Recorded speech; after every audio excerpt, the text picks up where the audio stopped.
My featured guest today is a composer, vocalist, performance artist, and activist who is known for her mesmerizing and mystical voice and for creating a unique sonic and vocal language rooted in Persian poetry and mysticism. Take a listen to this.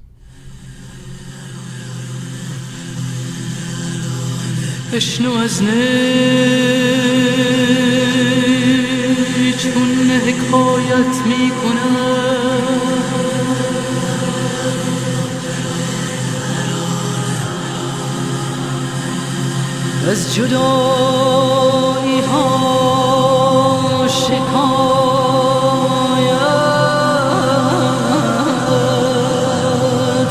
می کند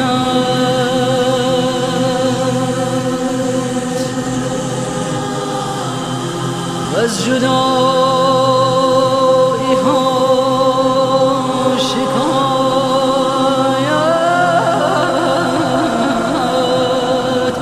می کند.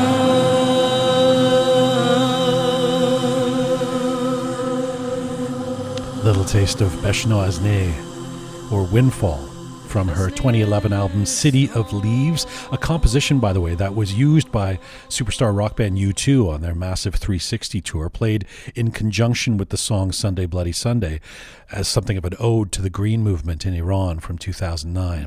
The voice you just heard is the singular Sussan Deyhim. Sussan is an Iranian-American artist who was born in Tehran. She got started early in her creative endeavors and was part of the National Ballet Company in Iran, starting at the age of 13. At the age of 18, in the mid-1970s, she joined the Béjart Ballet in Europe after receiving a scholarship to attend Béjart's performance art school, Mudra. She trained there in many of the world's dance, music, and theater traditions, as well as in classical ballet. Sussan then moved to New York in 1980 and started her glorious career in music, theater, dance, media, and film. She has released numerous solo projects and has collaborated with outstanding artists such as Ornette Coleman, Bobby McFerrin, Peter Gabriel, Bill Laswell, Rufus Wainwright, the Blue Man Group, Jerry Garcia, Branford Marsalis, and Shirin Neshat, among many others. She's also lent her musical talents to various film soundtracks, including The Last Temptation of Christ and Argo. Recently, Sussan has released a new album called La Belle et la Bête, presided over an acclaimed multimedia tribute to Fourouk Farrokhzad, and opened her own online gallery showcasing her design works. Yes, she has been busy. And right now, Sussan Deyhim joins me from Los Angeles today. Hello. Hello. Thank you so much for inviting me to your show and to this Canadian-based radio station, right? That's right. We're in Canada, but we like to think of this as a show of the world. Well, it's good to know that you're in a civilized country, so that makes me happy. Aren't you civilized now as well, post-election, or is it still working on that in the States? Well, we have always looked for civilization, and we've kept being civilized for a long time. The problem is that a lot of other people are just not understanding the blessing of being civilized. They don't understand what it brings to them. So we're half and half, civilized and people who just think they're civilized, but I don't know what civilization that is. It's funny to start the discourse around civilization because my first question to you is actually about how far back your inspiration goes. I mean, I want to get to your latest projects, but I just want to start with what we just heard. Much of your music and art, Sussan, is inspired by great masters of Persian poetry. That piece in the intro comes from a famous Rumi poem. And in your fabulous 2004 album, Madman of God, you used divine classical works of great Sufi poets, Rumi, Sadi, Jami, from the 11th, 19th centuries.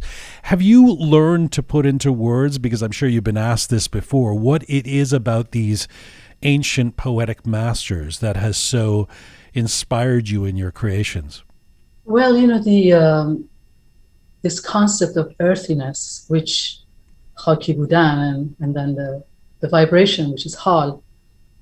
There's a vibration that comes out of that poetry that it's humbling my being. Maybe it's because although I haven't been speaking Farsi, it still has this incredible grounding effect, and also this idea of being reverent towards something that's so much wiser than you are and so much kinder and so much more generous. And so when I have access to Iranian poetry, and especially when I have amazing friends who are scholars, and they read it in Farsi, and the interpretation is in Farsi. So that's like really time stops. And I think that partly is because it's just part of our genes, that idea of Sufism and mysticism. It is in our genes. So when you actually kneel towards Saadi or Rumi or Hafiz without that sense of sort of stupid complex of superiority or inferiority of like, oh, we're the best thing that happened, but just the sheer beauty of the words and the kindness and the wisdom. So it's just humbling, you know. I mean, I'm a progressive artist, so I don't look at ancient art in terms of a shelter and shrine. I look at it as part of my life. So when you say it's in our genes, but we better be fortunate enough to have the right translation available. Is that correct? Absolutely. I mean, I think that understanding the language in a concrete way, you really need guidance. You need people to. I know that I was working on a project, and I hope that this project comes together. And I was asking my very dear friend, an amazing scholar, Ahmad Karimi Hakkak, who was my not only translator but also the advisor on my Furuq Farrokhzad project. And Furuq Farrokhzad, the language is contemporary. I mean, and yet when you work with a scholar and they bring in the wealth of information, but not with a notion of like knowledge, but as a way to deconstruct something that you just said is like so above us. Is like, how do you like deconstruct the language so that it becomes like, you know, it becomes something that you completely relate to, you understand it. Can I ask you about that vibration and what's happening musically? Like in that piece we just heard in the intro. I'm so curious about about the architecture of what you just did there, because, you know, as a musician who came up in the Western contemporary tradition myself, you're playing in a rock band. I mean, I listen to that piece and think, how did she do this? I know it's not just improvisation, but I'm guessing it's not totally scripted either. How much of that recording, something like that, is visceral, or do you know exactly every single note that you're going to hit? Well, I'm an electronic composer, so I do everything in my studio, and so I don't write the music before I perform it. And because of my collaborations with a lot of amazing jazz musicians, I'm an improviser. I believe in improvisation as a philosophical, musical, and life must do, because it prepares you for being really there a lot, being there all the time and respond to what happens. So as a result, I come up with ideas in my studio, and something about like an improvisation makes sense. There's something that's like a blossoming point of a composition or an idea. And then I will just take that and I just travel with it and see where it takes me, where I take it. So it's a real process. Sometimes it takes, you know, sometimes it's fast, sometimes quite lengthy, especially the background material on Bishnu Azne is a piece that was called Windfall. It was like 35 voices. And that is a real electronic processing. It's like many layers of harmonies, and then the processing, and then processing the processing. Again, to create this whirlpool of sonic alchemy.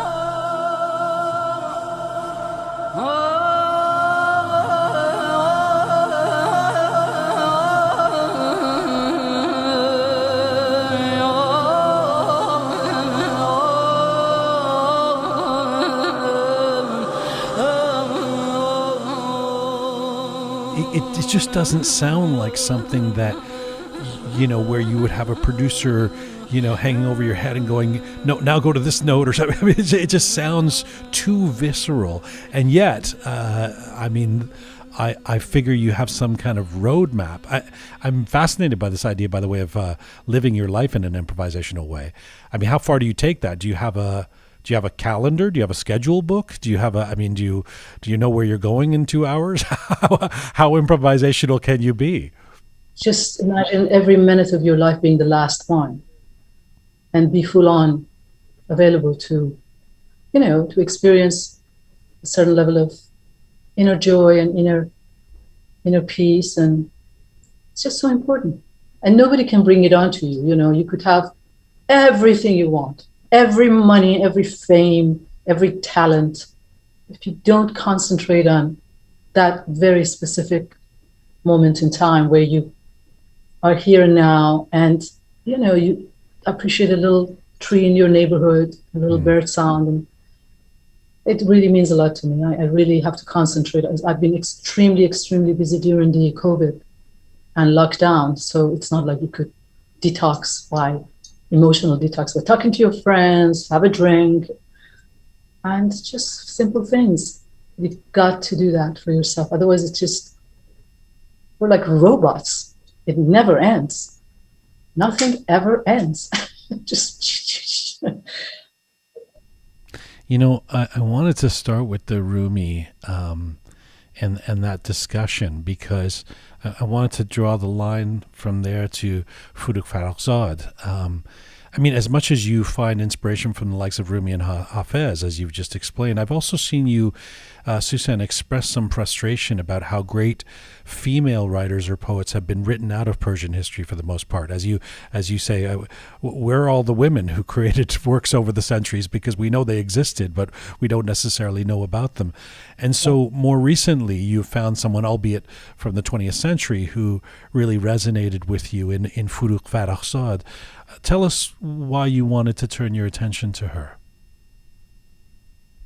Well, first of all, when I lived in Iran, Furugh was, an icon for us. It was the hipsters paid attention to poetry of Furugh. Furugh was just beginning to have a much more bigger name in every household, and there was a lot of resistance towards her. Some people thought, "Oh, that's not poetry. It doesn't rhyme. It's not poetry.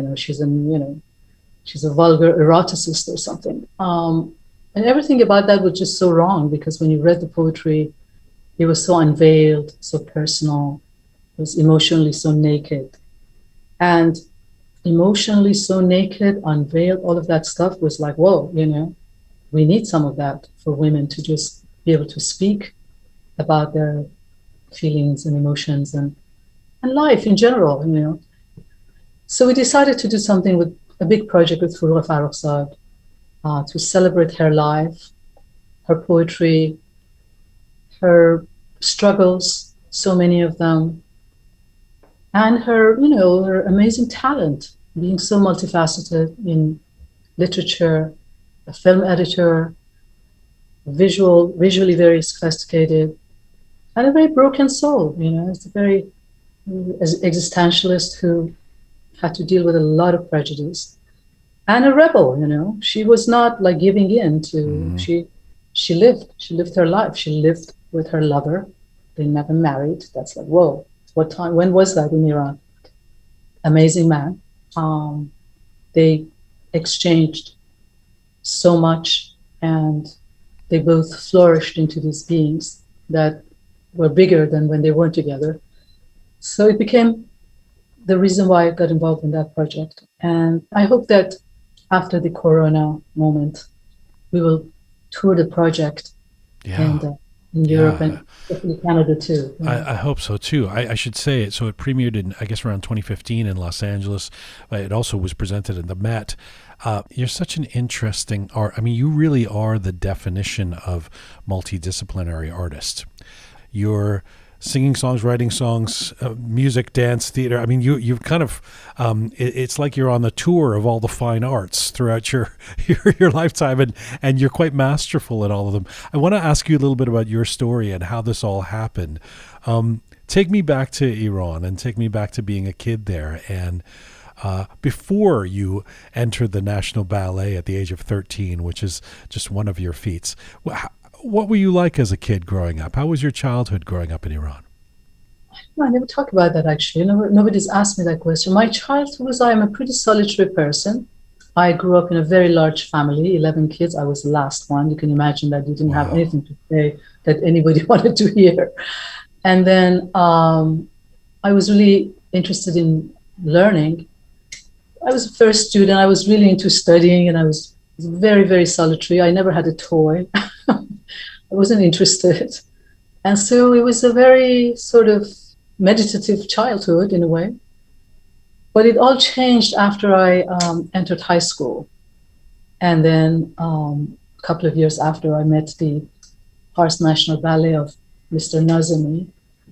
And that completely pulled me away from all my plans to follow some kind of scientific field in my future. But you were clearly dancing. I mean, you can't just enter the National Ballet Company. So where did that interest come from? How did you get interested in ballet? That's really came after I entered the school, my high school. And in literally very beginning of that time, I ran into a ballet class in my high school.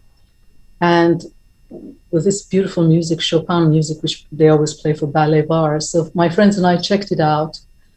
And there's this ballet class going on, which was kind of, those days you didn't see a ballet class all the time. So it was kind of like a joke for us to go and let's be a little naughty and go in. And we went in to see what it was. And Mr. Nazemi, the director, smiled to hear, very kind, very nice, invited us to sit down and watch the whole thing and said, you all should come back tomorrow and take the class.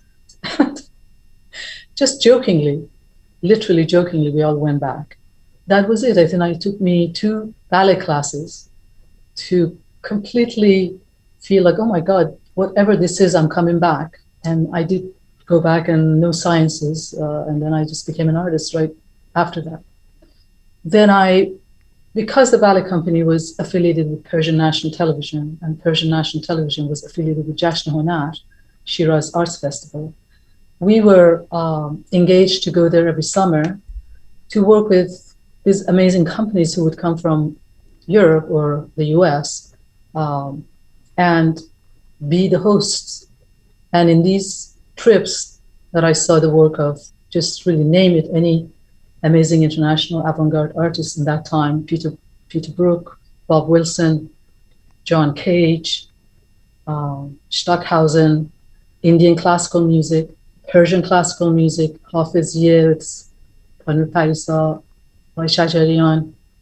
There was just the information there at that festival was astounding variety of excellent programming, either with something that had with futurism, like modernism and progressive stuff, or completely showcasing roots, indigenous roots, whether it was classical music from Iran, Kecak from Indonesia. And so that for me was like, it became like a religion to have a foot in tradition and a foot in modernism. How do you bring it on? And it was a great festival in the sense that, there was no colonialistic aspect to that. They didn't put the Indian classical music with masters of North Indian music like Dagar brothers. They didn't put them in like some kind of a little place and then put like Bob Wilson on a Persepolis. You really experienced all these different artists in a way that was sensitively chosen spaces, sensitively, So, and that became, and that's where I met Bejar. And I asked him if I could work with him. And he said, come to Brussels and audition. And I left the sciences behind and I went and auditioned for Bejar and entered his school. I was in Brussels 4.5 years. And his school was a performance arts school in which we studied any kind of dance you can imagine, day to night, and then theater, music. رفتم در میخانه حبیبم رفتم در میخانه حبیبم خوردم دو سه پیمانه خوردم دو سه پیمانه من مست و تو دیوانه حبیبم من مست و تو دیوانه حبیبم ما را که برد خانه ما را که برد خانه. What was that like being an Iranian girl? I guess you hadn't left Iran before that time, right? And you're in your late teens or something, and you're suddenly, the world is open and you're in Belgium in the Bejar Ballet. What was that adventure like for you? Well, it was a dream. It was a complete dream. I mean, I was another Iranian, very dear friend, also from my company, Iranian-American, she had done this audition the year before. So when I went there, she was already there. And she, being a wonderful human being, she was taking care of me, making sure I had my, I was living in the same area with her, etc.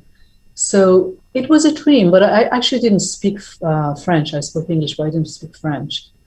So, but since we spent so many hours dancing and working on physical work, originally it didn't matter. And the school was very, very multidimensional as well.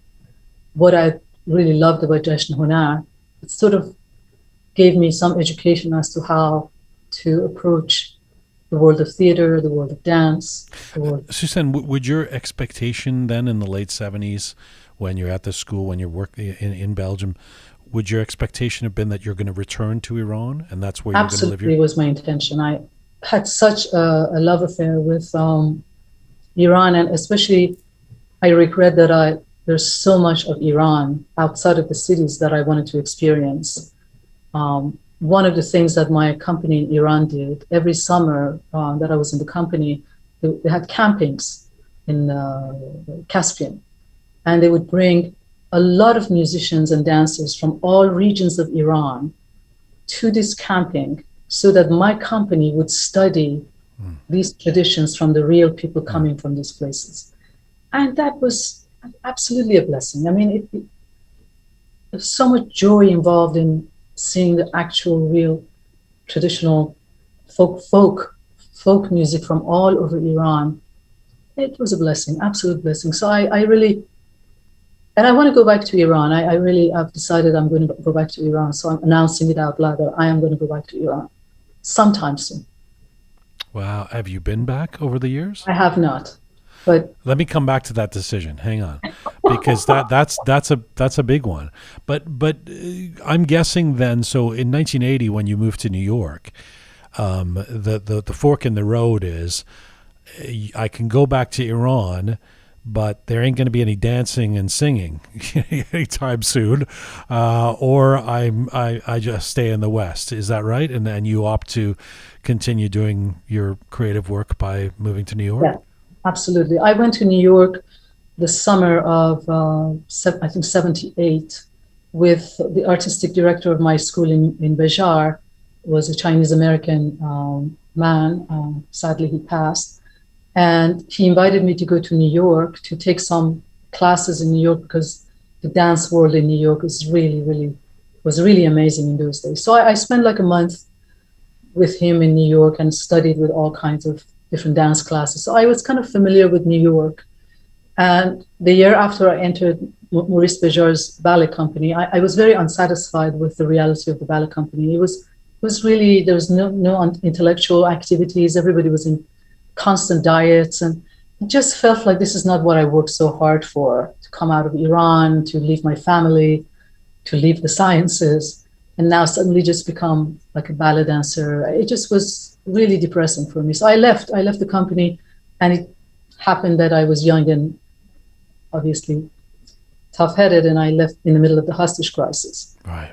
That's when I moved to New York. Great timing. Great timing. And it was it was really lucky to get in because it was a long day at the airport.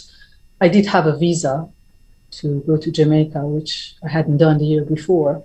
So that got me in, and then that was it. And then I got stuck in New York for 10 years and looking for, the usual. How hard was it to not be able to go back? It was hard, it was really hard, but I never, I don't know what it is about me. I'm usually, I try to be there and then very quickly in any situation that I'm in. So I don't spend too much time freaking out because I don't know, it's not going to help anything. We've had so many unexpected things thrown at us as Iranians the last 40 years, so many things, that the last thing you want to do is to freak out. So I figured it out. I was inspired by the art scene. The art scene in New York was like a mecca of progressive avant-garde everything that I loved. And then I met my partner in life, Richard Horowitz, a year and a half after I moved to New York. And of course, you know, he had just come back to the US after 10 years of being in Morocco and in France, and had studied North African trance music and Middle Eastern. He was just like an amazing person to run into because we spoke French. He had come from this incredible heritage of North African work. It was just so interesting, and a threshold for me to discover the trance music of sub-Saharan Africa, which is so sublime and something, a huge saga of its own, the roots.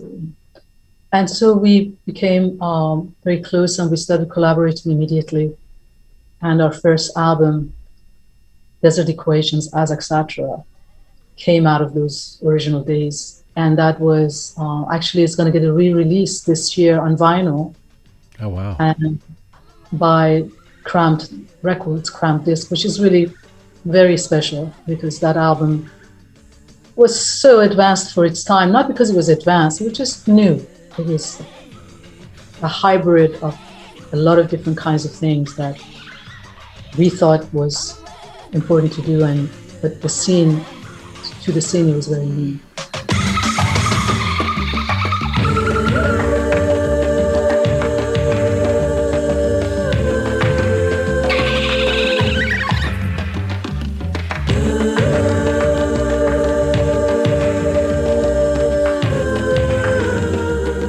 But yeah, it's all, for artists, it's always hard. It's never easy for artists. It never ceases to be like, it's always hard. I can tell you, hard. Always hard. Which part of hard are we talking about here? I mean, is it raising funds or censorship? I mean, there's a whole category of, we need subsections of hard, right? Absolutely. It's always have to reach out. And very seldom someone comes to you and say, hey, you know, I would like to commission you to do a piece like that. Every time you think about it. Right now, we're working on a project that's, again, one of these 2-year projects. It's going to take a long time, and called Forbidden Echoes. And again, it's going to be like going to square one. Hi, my name is SD. I've done these things in my life. I believe you have to support my work. It's like, come on, man. You guys should come to us. There may be a comfortable corporate job available for you somewhere to check in 9 to 5 and, do your work and not have to deal with these issues. Occasionally I think about it. I feel, but, I mean, especially when you've had the kind of path that some of us had, it's been years, you feel like you violate the integrity of the path if you don't follow it all the way. Yeah, depending on the corporate gig you get, the improvisational path of life is not going to be as easy if that's what you're pursuing. You know what's interesting is when you talk about your decision to want to go back to Iran now. You left Iran more than 4 decades ago. Yeah. And it's so interesting to me, the ties that we have. I mean, in my case, it's extraordinary because I didn't even grow up in Iran, and I feel this connection, right, to being Iranian. Looking at your art, we can see this very powerful connection to Iranian culture, and it almost feels like this connection has grown over the years. It's more visible than ever. It's stronger in the role that it plays in your work. Can you explore why you think that is? In other words, why didn't you leave and just become very American? Despite all the issues, what's there not to love?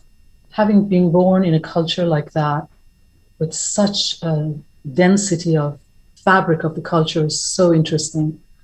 It's so profound, so beautiful, so sensual.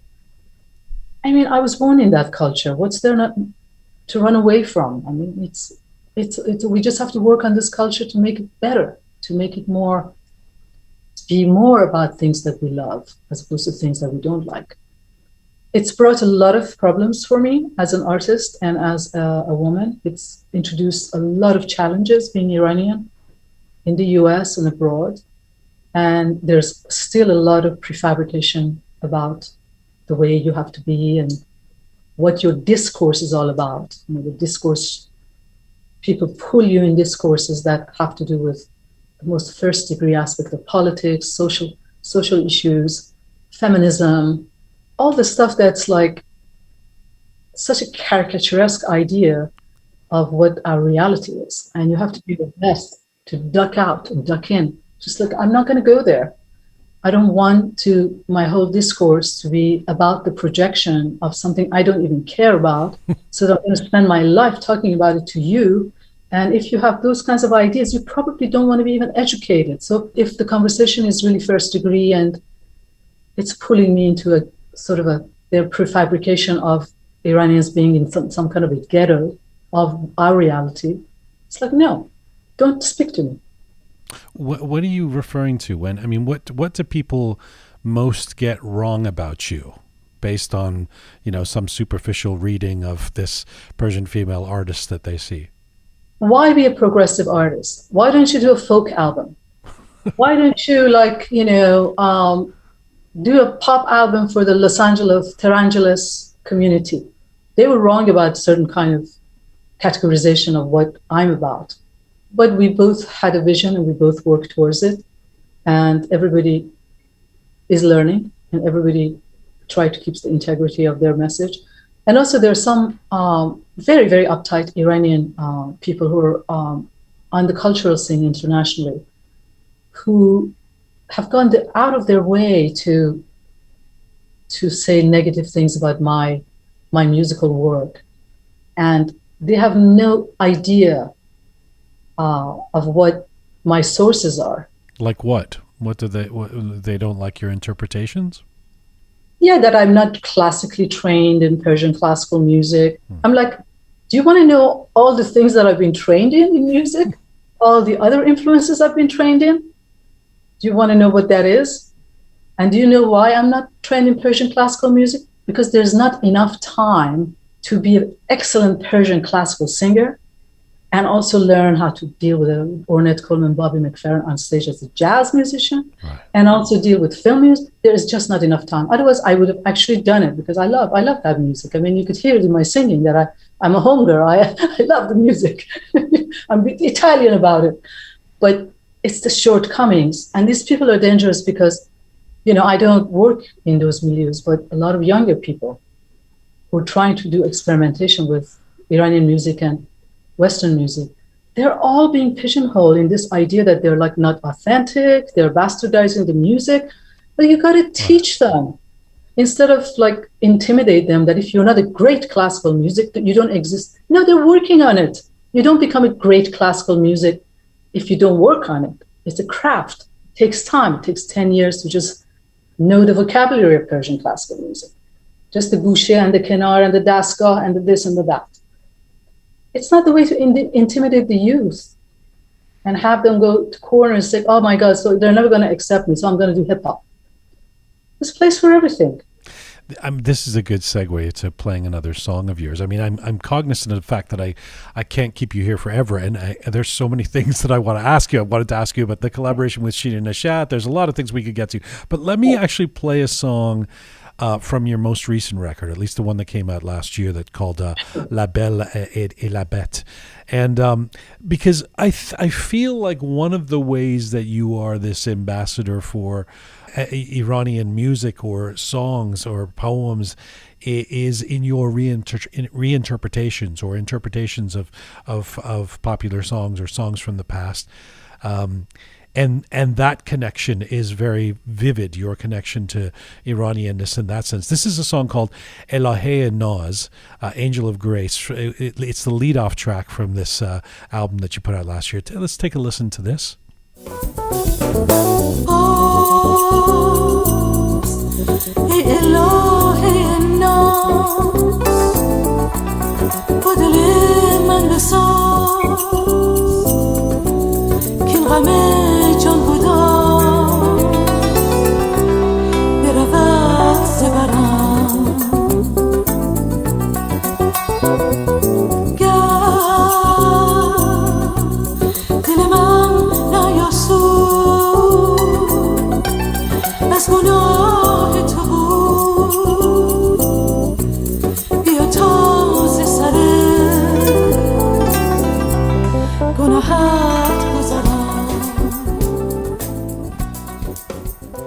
vocalist of Sussan Deyhim from the album that came out last year called La Belle et la Bête, and the song Elohe Naz, Angel of Grace. I'm very lucky to have my walking Persian pop music encyclopedia Shaya here, who explained to me that was a piece popularized by Banon in the 1950s. Tell me about your decision to cover material and do these interesting reinterpretations you do. Well, I'm not a songwriter, I'm a composer. So my pieces are never really song-based. They're like a composition. They're a piece in which I do many voices, and then if I'm using a poem by Rumi or Furugh, it's still in the context of a contemporary classical composition. So this is actually my first album of songs that I've ever done, like literally. And it's because a lot of my friends who are wonderful and really sophisticated in milieus of like journalism or this and that, they said, are you a snob that you never have a song in which you sing extra songs? I'm like, no, it's not something that I need to do. Many people do that. You were shamed into proving you're not a snob? I was ashamed to say, my friend said, finally, you did an album in which we understand the languages, because I also create a lot of my own languages when I compose. So we did this album for friends who wanted to hear me in a song format rather than a composition. And that's how it came about. Sussan, how did the film and TV projects suddenly, you've done this spate of, it reads as quite an impressive resume at this point, of The Last Temptation, the Kite Runner, Unfaithful, Argo. How did you become this go-to person for all these soundtracks? I think because I do certain kind of work with my voice that is really, first of all, everybody is aware that I'm an improviser, and they could just put me in a session, they're playing the film, they tell me what the content is. And so they don't want just a singer, they want the voice of the scene. So because I've been an actor and I've been a musician, I've been an improviser, so I basically find the resonance and the tonality of what would work for the scene. Is it a dramatic scene? Is it a percussive scene? So I think it's just because of my work was known to many of the composers, and they reached out, and I was happily collaborated with Alexander Desplat, who's an amazing composer. On Argo, we had a really great time. Peter Gabriel and Martin Scorsese, they had almost finished Last Temptation of Christ, and they were looking for the music for one scene, and they didn't know what it should be. They wanted to be voice, but they didn't want it to be traditional. They didn't want it to be like classical opera or something. So this friend of ours from Music Archive in New York called, said, they're looking for someone to raise Lazarus from the dead. I said, I'll be there. I'm your girl. And it was, yes, we went there and I improvised certain vocal improvisations, which in New York scene, we would call them extended vocal techniques. It's the kind of work that we did also in Europe. Stockhausen is a person who was very advanced in that. So yeah, it's kind of lamentation and. By the way, I would have just quit right after that. I would have being asked by Gabriel to be on that album, which is one of the iconic, the best soundtracks of all time. I would have just been like, okay, my work is done here. Let's go to the island and while away the years here. I've reached the top of the mountain. It was a wonderful, wonderful collaboration, and we did it there and then. I was in the studio. I did 3 tracks, and they said, "This is it," and I'm like, "Great," And we had it was great. It was definitely and Peter Gabriel had a very big opera project in which they wanted to cast me as a shaman living at the airport. And we were so into that. And unfortunately, September 11th happened, and it was supposed to open in New York, and the whole thing just fell apart. Oh. So we didn't do a lot more collaborations then. But Sussan, Argo was a difficult one for a lot of us in the Iranian community. Some folks saw it as straight up anti-Iranian. Some didn't like some of the interpretations. And did you get pushback? Did you get any reaction from your fans working on Argo? I didn't personally, but I followed the discourse. And when I was asked to do the film by Alexander Desplat, I said, I'm very sensitive to Iran and all things Iran. I need to see the script. And he said, that's really difficult to send you, but I'll see what I can do. So I think they spoke to Ben Affleck and George Clooney as the producers they were okay. They sent me the script. And at that point, I read the script, and the script didn't show me anything that was not cool. And the fact that George was involved was like, this is a true story. And I was actually astounded, like, wow, this is true. Wow, how did that happen? Mm-hmm. So when we finished the film and the film came out, suddenly there were like 2 million other versions of that film, and the fact that it was actually a Canadian agent, not an Iranian agent. And the whole thing just became sad. But just to be on the score part of it, my work with Alexander Desplat was really super interesting. And, so from that perspective, it was still an interesting experience for me. But Iranians were offended. And I think the reflection from the other side was, hey, it's Hollywood, it's comedy. Don't take it too seriously. But it's hard. It's hard to... Yeah, that was a difficult film for me. I didn't... I'm one of those people who had some issues with that one. But I also think Alexandre Desplat is amazing, and I can't begrudge you wanting to work with him or doing the kind of collaboration you've done with him. It is such a great pleasure to get to talk to you. Thank you for all the time you've given us. I want to go out on that piece that we referenced earlier from 2014 that I just love. It's with our common friend Arshida Azarine, and it's a song called Marabebous. Tell us about this piece before we play it. Well, Arshid and I were looking for something to do collaboration-wise, and then I was in Paris, and we were in the studio in his house, actually. We tried kind of to improvise, and then this song came up. And I started doing something, he started doing something, and we just both felt like, this could be an interesting, because he wanted to do a tango version. And so we both thought that was something that was worth exploring. And we did. We went for it, and couple of years after the song came out. And as you know, this song has such a history because it's a song that is associated with, the coup d'etat in Iran, associated with the departure of the lyricist from Iran, and he wrote it in the last night of his departure, and he apparently called the composer and read the lyrics at the airport. So it's attached to a lot of Iranian recent culture that people really care about. I like the fact that it's become a song that finally I have a song in a Persian household that is not too avant-garde, and it's not too this and it's not too that, and doesn't have too many tahrir, so people can say that I missed the third gushe of the fourth. So it's just so yeah, finally I am in Persian household. You're Persian household friendly. It's a beautiful piece. I'm thrilled to go out on it. Thank you again. Kheli mutshakar.